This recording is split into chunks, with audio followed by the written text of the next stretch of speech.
मोदी ने U turn में दुनिया के तमाम लीडरान का रिकॉर्ड तोड़ दिया है। दोस्तों, सियासत में बयान देना आसान होता है, मगर उसी बयान पर कायम रहना दुनिया का सबसे मुश्किल काम होता है। लेकिन जब एक सियासतदान अपनी बातों से इतनी बार फिरे कि खुद उसकी तकरीरें उसके खिलाफ सबूत बन जाएं, तो फिर बात मामूली नहीं रहती, वो एक मुकम्मल फिल्म बन जाती है।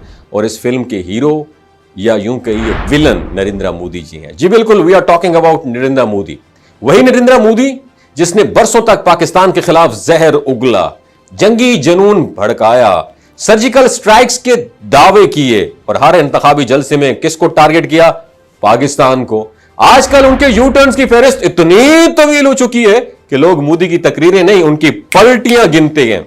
मोदी ने एक वक्त में बड़ा सीना तान कर कहा था कि पाकिस्तान को दुनिया में अकेला कर देंगे, लेकिन क्या हुआ? आज उन्हीं के वजीर खारजा पाकिस्तान में OIC की कॉन्फ्रेंस में बैठे हुए नजर आए। कभी कहा हम पाकिस्तान को करारा जवाब देंगे, और फिर खुद ही लाइन ऑफ कंट्रोल पर जंगबंदी का मुआहदा कर लिया। और जब अवाम ने पूछा व्हाट हैपेंड, क्या हुआ, तो हुकूमत ने जवाब दिया हम अमन के सपोर्टर हैं, हम अमन के ख़्वाह हैं।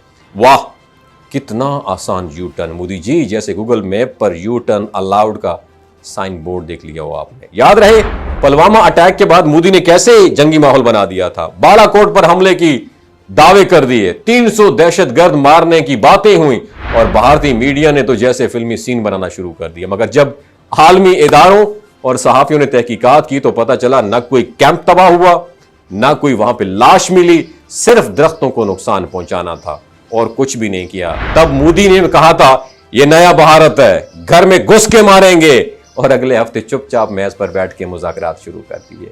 मोदी की तकारीर में एक वक्त था जब वो कहते थे पाकिस्तान से बात करना वक्त का ज़िया है। फिर उन्हीं की हुकूमत में खुफिया मुलाकातें भी हुई, सफारती राब्ते भी बहाल किए गए, और कभी कभार क्रिकेट डिप्लोमेसी भी चलाई गई। कभी कहा हम दहशतगर्दी पर बात नहीं करेंगे, सिर्फ कार्रवाई करेंगे। फिर क्या कहा? अचानक क्या हुआ? उन्होंने कहा कि हम पुरअमन हमसायगी के कायल हैं।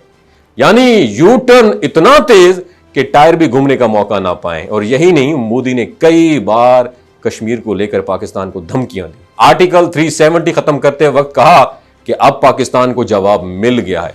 लेकिन जब आलमी दबाव पड़ा, अक़वाम मुत्तहिदा से लेकर अमरीकी कांग्रेस तक के में इंसानी हकूक पर सवाल उठे, तो फौरन बयानिया बदल दिया कि यह हमारा अंदरूनी मामला है, हम अमन चाहते हैं। अब बात जहां तक आ गई है कि भारतीय अवाम खुद मोदी की तकरीरें निकाल कर उनसे सवाल कर रहे हैं कि आपने तो कहा था पाकिस्तान को हम सबक सिखाएंगे, लेकिन आप तो कभी दोस्ती का हाथ बढ़ाते हैं, कभी हमले की धमकी देते हैं, और फिर चुपचाप बैठ जाते हैं। ये कौन सी पॉलिसी है यार?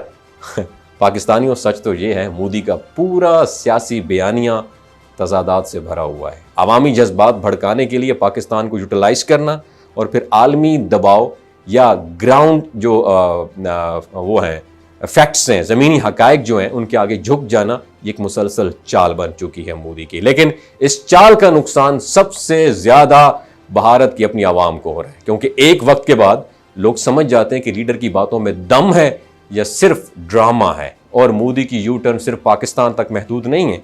एक वक्त था कि जब वो खुद पार्लियामेंट में खड़े होकर कहते थे कि देश में सबका साथ, सबका विकास होगा, और आज अकलियतें खून में हैं, सहाफ़ी जेल में हैं, और अपोजिशन एजेंसियों के निशाने पर है। और यू टर्न की ये आदत अब उनकी सियासत का हिस्सा बन चुकी है। और आज वही वक्त आ गया है कि भारतीय अवाम, नौजवान सोशल मीडिया पर मोदी के यू टर्न्स पर मीम्स बना रहे हैं, और पुरानी वीडियोस निकाल कर नए बयानात से भी जोड़ रहे हैं, और कह रहे हैं मोदी जी हुण बस कर दो यार।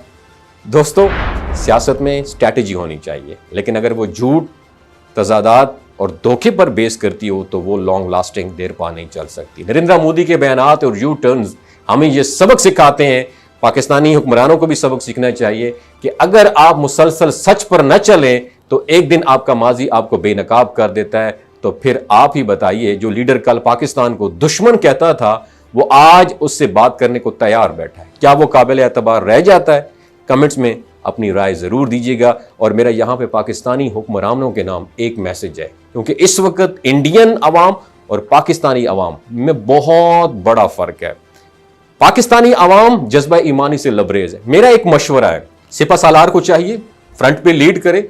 जितने भी हमारे पाकिस्तानी लीडर, सियासी लीडर हैं जो जेल में हैं, खान को भी निकाला जाए, दरमियान में खड़ा किया जाए, 4 सियासी लीडर पार्टियों के इस साइड पे, 4 इस साइड पे, सिपा सालार आगे खड़े हो जाएं और सिपा सालार कहें नारे तकबीर, और सब सियासी लीडरान को चाहिए कि कहे अल्लाहु अकबर। जिस दिन आपने खुदा की कसम, मैं ये क्लेम करता हूं, खुदा की कसम आप लोगों ने ये कह दिया ना, अटैक करने की जरूरत नहीं है, इन जो काफिर लोग हैं ना, इनकी जमीन, इनके पांव के नीचे से जमीन निकल जाएगी। आपको इत्तेफाक करने की जरूरत है, ये वक्त है, अपनी दुश्मनियां अदावतें छोड़ के हम इकट्ठे हो जाएं इस्लाम के लिए, ला इलाहा इल्लल्लाह मुहम्मद रसूलुल्लाह के लिए, नबी के दीन के लिए खड़े हो जाएं। मैं देखता हूं पूरी दुनिया आपसे थर थर कांपेगी, इतनी बड़ी पावर है ला इलाहा इल्लल्लाह में। अल्लाह ताला हमें इस्लामी तालीमात पर अमल करने की तौफीक अता फरमाए। पाकिस्तान जिंदाबाद, पाकिस्तान फौज जिंदाबाद, इस्लाम जिंदाबाद। ये जो गिलगित बल्तिस्तान के लोग होते हैं ना, इनकी एवरेज उम्र 90 साल से भी ज्यादा होती है। You know why? क्योंकि ये लोग शलजीत इस्तेमाल करते हैं। शलजीत के अंदर 85 मिनरल्स होते हैं। अगर आप चीज़ों को जल्दी भूल जाते हैं, मर्दाना कमजोरी महसूस करते हैं, औलाद जैसी नेमत से महरूम हैं, और आप स्पर्म काउंट आपके कम है, टेस्टोस्टेरोन हार्मोन इम्बैलेंस है, आप सदाबहार जवान नजर आना चाहते हैं, खून की कमी को दूर करना चाहते हैं, हड्डियों जोड़ों के दर्दों से निजात हासिल करना चाहते हैं, मोटापा कम करना चाहते हैं, तो डॉक्टर असद महमूद की प्योर एंड नेचुरल शलजीत ज़रूर इस्तेमाल करें। एक बात आपने दिमाग की खिड़कियों को खोल के आपने सुननी है, हमेशा ऑर्गेनिक और कुदरती चीज़ों का इस्तेमाल करें। केमिकल वाले फूड सप्लीमेंट खुदारा इस्तेमाल नहीं करने। अगर आप डॉक्टर असद महमूद की प्योर एंड नेचुरल शलजीत को ऑर्डर करना चाहते हैं, नीचे दिए गए नंबर पर व्हाट्सएप करें। 3 बातों का ख्याल रखना है, हाई ब्लड प्रेशर में मुब्तला अफराद, खवातीन जो प्रेग्नेंट हैं, और 15 से 20 साल की जो नौजवान नस्ल है जो गैर शादीशुदा हैं, अपने सेक्सुअल पावर को बूस्ट करने के लिए इस्तेमाल करना चाहते हैं, तो डॉक्टर की एडवाइस के बगैर इस्तेमाल ना करें। बाकी सारे लोग बेधड़क गर्मी और सर्दियों में इस्तेमाल कर सकते हैं। अपना बहुत ख्याल रखिएगा। अल्लाह हाफिज।